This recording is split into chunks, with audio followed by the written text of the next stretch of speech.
पदवीपर्यंत शिक्षण घेऊन 4 ते 5 चित्रपटात काम केले.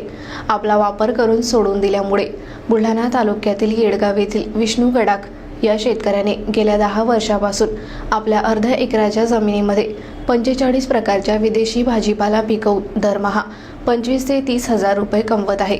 त्यामुळे त्यांच्या या अभिनव प्रयोगाने त्यांना लाखोंचे उत्पन्न मिळवून दिले असून जिल्ह्यात त्यांची एक वेगळी ओळख निर्माण झाली आहे.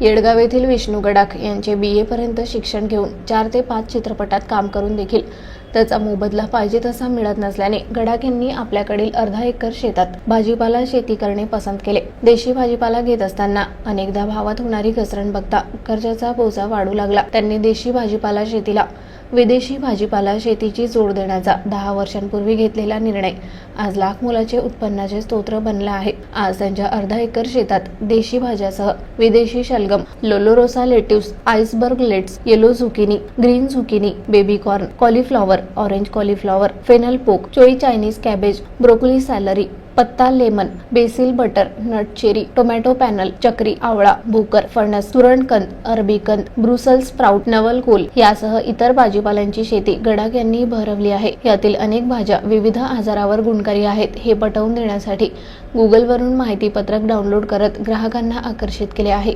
मोठ्या प्रमाणात भाजीपाला उत्पादन झाल्यास पुणे, संभाजीनगर ते पाठवत असतात. त्यासाठी त्यांना पत्नी अरुणा गडाख यांची मोलाची साथ लाभली असल्याची माहिती विष्णू गडाख यांनी दिली आहे. मी येळगाव येथील शेतकरी विष्णू श्रीराम गडाख. माझं BA पर्यंत शिक्षण झालेलं आहे. मी या अगोदर पारंपरिक भाज्या पिकवायचो. त्यामध्ये 7-5-12 व्हायचे.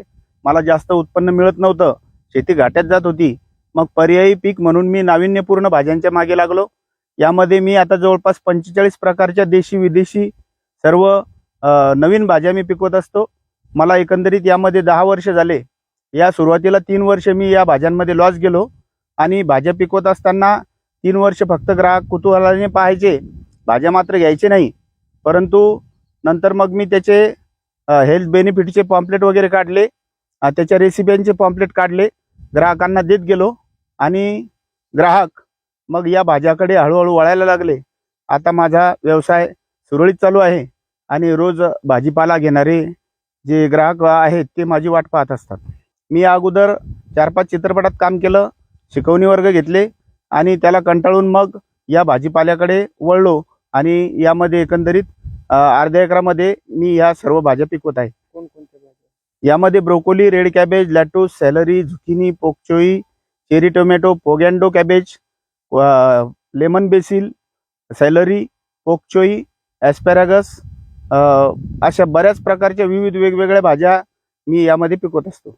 पारंपरिक शेतीच्या मागे न लागता शेतकऱ्यांना मी असं सांगेल की आपण तेच पिकं घेऊन आपल्या जमिनीमध्ये आपल्याला 7-5-12 होतात.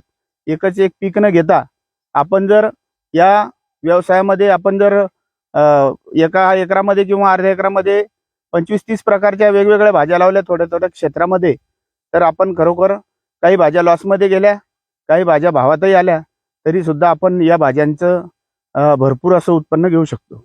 ग्राहकांचा आता प्रतिसाद चांगल्या प्रकारे 3 वर्ष मी यामध्ये लॉसमध्ये गेलो.